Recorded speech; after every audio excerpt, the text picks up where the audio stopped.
صل على محمد وآل محمد.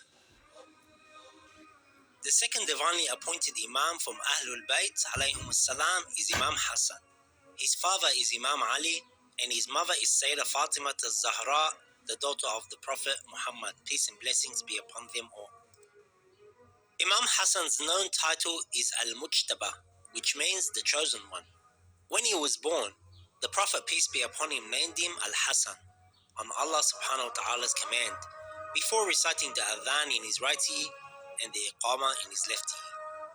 The Holy Imam alayhi salam spent the first years of his life under the care and guidance of his grandfather, the Prophet, peace be upon him.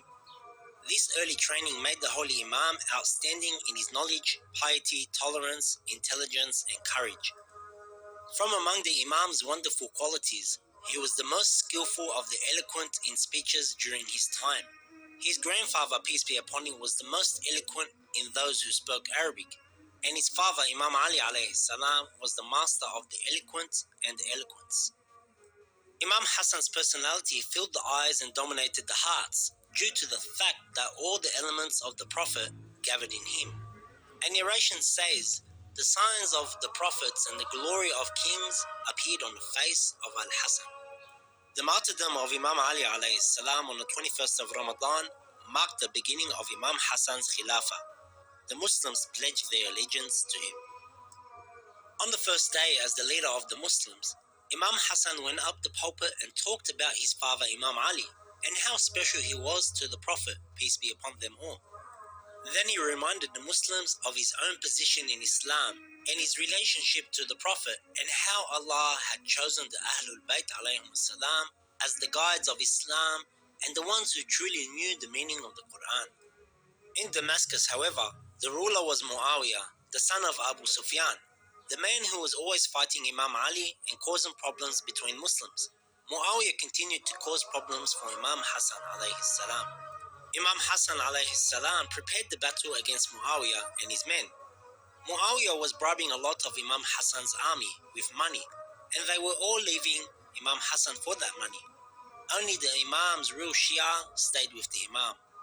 The Holy Imam realized that he could not trust the intentions of most of his men, and the only people he could rely on were his true Shia, who were too few to battle.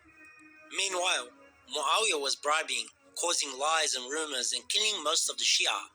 He wrote to the Imam alayhi salam, forcing him to accept a truce and peace treaty for his power for the Khalif.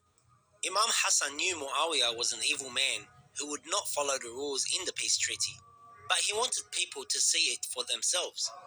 And even though Imam Hassan alayhi salam knew he was the rightful leader, he did not want to force people to accept him. Some of the conditions of the treaty between Imam Hassan and Muawiyah were: number one, Muawiyah would rule according to the Quran and the method of the Prophet, peace be upon him. Muawiyah would not trouble and harm the Shia of Imam Hassan. Muawiyah would not curse or say bad things about Amir al-Mu'mineen, Imam Ali alayhi salam. Muawiyah would not choose the next ruler after him. Imam Hassan would not call Muawiyah as Amir al-Mu'mineen. When Muawiyah dies, the ruler will be Imam Hassan alayhi salam again. And if he is not alive, then his brother Imam Hussein alayhi salam will be the leader. Muawiyah accepted all the terms, but with the passage of time, Muawiyah broke all the conditions of the treaty. The Holy Imam used this opportunity to strengthen the belief of the Muslims and increase their awareness of Islam.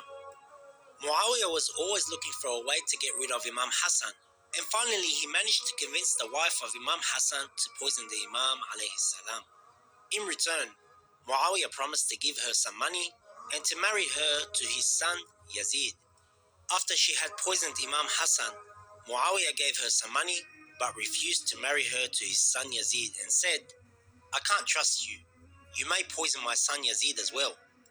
Imam Hassan alayhi salam told Imam Hussein not to seek his revenge but to leave the matter to Allah. He also asked Imam Hussein to bury him next to the Prophet, if possible. But if it would cause a fight, he should bury him at the Jannat al-Baqiyah cemetery. Imam Hussein then arranged his funeral and burial rites and took the body of Imam al-Hassan alayhi salam to bury him next to the Prophet. The Bani Umayyah all came out to protest with anger and did not allow the Imam alayhi salam to be buried there. Because of Imam Hassan alayhi salam's orders, Imam Hussein could not fight back. Imam Hassan alayhi salam was then buried in Jannat al-Baqi' in Medina.